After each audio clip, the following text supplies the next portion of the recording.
오늘 본문은 여기 1절만 보겠습니다. 우리가 다윗 하면 항상 하나님의 마음에 맞는 하나님의 사람으로 하나님의 뜻을 이루어 나아가는 사람이라고 사도행전 13장에 기록되어 있듯이 늘 다윗을 우리 기도의 본이요 하나님의 사람의 본으로 우리가 알고 있습니다. 그래서 우리는 쉽게 이렇게 말해요. 다윗이 기도할 때마다 하나님은 응답을 즉각 해주셨지. 얼마나 좋았을까. 그래서 저도 개인적으로 기도하는데 응답이 안 될 때 다윗에게는 그렇게 잘해 주셔놓고 왜 저에게는 안 해주세요. 이렇게 응석 아닌 응석을 부린 적도 있었습니다. 근데 오늘 1절 보면은 그렇지 않다는 것이 여기 나타나요. 여호와여 내가 주를 불렀사오니 속히 내게 오시옵소서. 얼마나 안 오시면. 다윗도 인내의 사람이잖아요. 기도 하루 이틀 하는 것도 아니고. 그런데 다윗에게도 마치 하나님이 주무시는 것처럼 느껴질 때가 있었다는 것을 압니다. 주님, 내가 부르고 있잖아요. 근데 아직도 왜 저를 모르는 척 하세요? 왜 주무시고 계시는 것처럼 계세요? 내가 이렇게 기도하는데 주님 듣고 계세요? 지금 주님이 저한테 왕이 되라고 기름까지 부어주셨잖아요. 근데 왜 나는 이렇게 쫓겨 다녀야 되고 이렇게 두려움 가운데 있어야 되나요? 주님이 이 나라를 세우라고 하셨는데 제가 이 나라에서 살 수 있는 곳이 없어요. 이 나라에 주님이 세우신 사울 왕이 나를 잡으려고 그렇게 병사를 풀고 나를 공격하고 있습니다. 주님, 언제까지 그렇게 하시겠나이까? 지금 여기 1편에서 다윗이 주님을 깨우십니다. 내가 주를 불렀사오니 속히 내게 오시옵소서. 내가 주께 부르짖을 때 내 음성에 귀를 기울이소서. 얼마나 응답을 받지 못했다고 생각했으면 이런 기도를 하겠습니까? 성도 여러분, 우리가 기도할 때 그 기도가 영 응답을 받지 아니하고 답답할 때가 분명히 있을 겁니다. 그러나 그때마다 우리 다윗의 심정으로 또 기도합시다. 우리 요한복음 5장 한번 잠깐 보세요.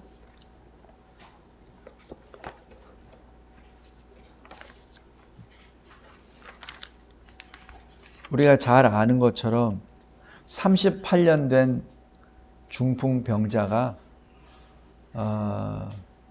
예수님을 만나요. 근데 예수님인 줄도 몰라요.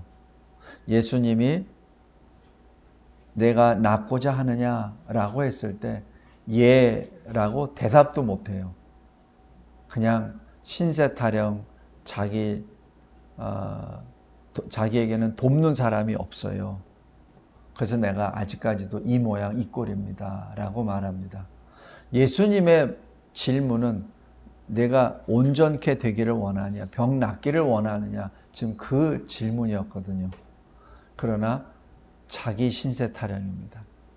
자기 연민에 빠지고 그리고 나는 이제 아무도 도와줄 사람이 없어 라고 얘기하는 자기 처절함에만 빠져 있죠. 이때 예수님이 하시는 건 뭐죠? 내 자리를 들고 걸어가라. 딱 한마디입니다. 예수님이 안수해 주신 것도 아니고 예수님이 뭐라고 하신 것도 아니에요. 그냥 네 자리 들고 걸어가라 라고 얘기하십니다. 이 사람은 그 즉시로 벌떡 일어납니다. 그리고 갔어요. 얼마나 좋겠습니까?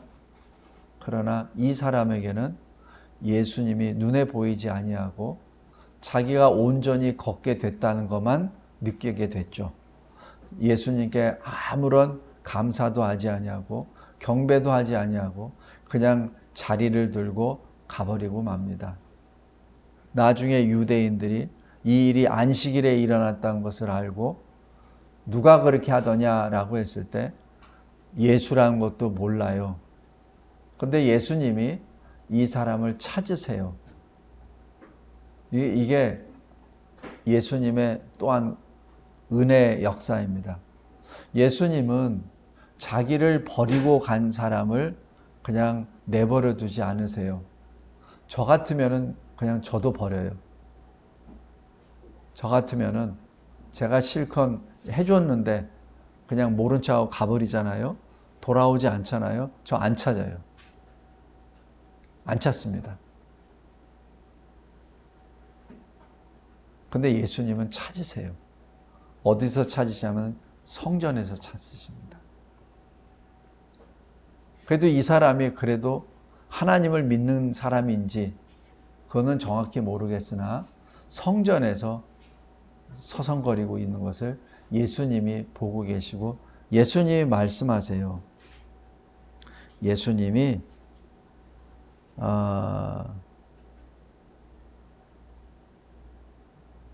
내가 나았으니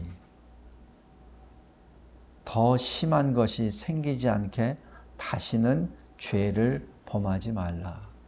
성도 여러분, 우리가 언뜻 보면은 이 38년 된 중풍병자는 죄가 없는 사람처럼 느껴집니다. 왜냐하면 고난 가운데 있으니까. 얼마나 비참하겠어요? 근데 예수님이 이 사람이 나은 것을 보시고 말씀하신 거예요. 자, 봐. 너 몸 다 낫지? 이제는 더 이상 죄를 범하지 마. 더 악한 것이, 더 나쁜 것이 너에게 임할 수 있어. 지금 그 말씀이거든요. 그 얘기는 38년 동안 이 사람은 죄 가운데 있었다는 것을 의미합니다. 언뜻 보기에는 고난받고 세상으로부터 소외를 당한 비참한 사람, 또 도움을 받아야 될 사람으로만 느껴지겠죠. 죄가 없는 사람으로 느껴지겠죠. 그러나 예수님의 눈으로 봐서는 죄인입니다. 근데 이 사람이 어떻게 됐죠? 나중에 예수를 고발하죠. 성도 여러분, 여기서 딱 두 가지만 보겠습니다. 이 사람은 기도도 하지 않았어요. 근데 예수님이 응답해 주셨죠. 아니, 응답이 아니라 그냥 고쳐주셨죠. 그냥 고쳐주셨어요. 이것은 진정으로 천지가 개벽할 일이요. 그리고 감사가 터져날 일입니다.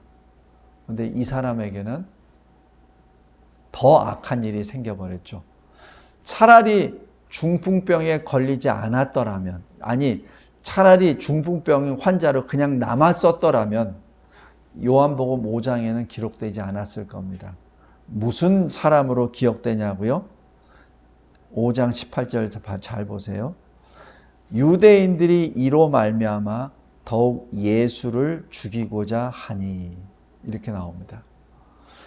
바로 이 사람으로 인하여 예수를 더욱더 죽이고자 하는 계기가 되어버렸습니다.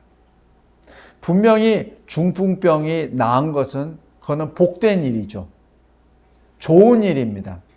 그러나 그 좋은 일을 통해서 주님을 온전히 만나지 못했기 때문에 오히려 더 악한 일에 사용이 되어버렸죠. 차라리 중풍병에 안 난 것이 나을 뻔했던 사람입니다. 차라리. 성도 여러분, 때로는 우리가 기도를 하는데 안 돼. 응답 받지 못할 때가 있어요.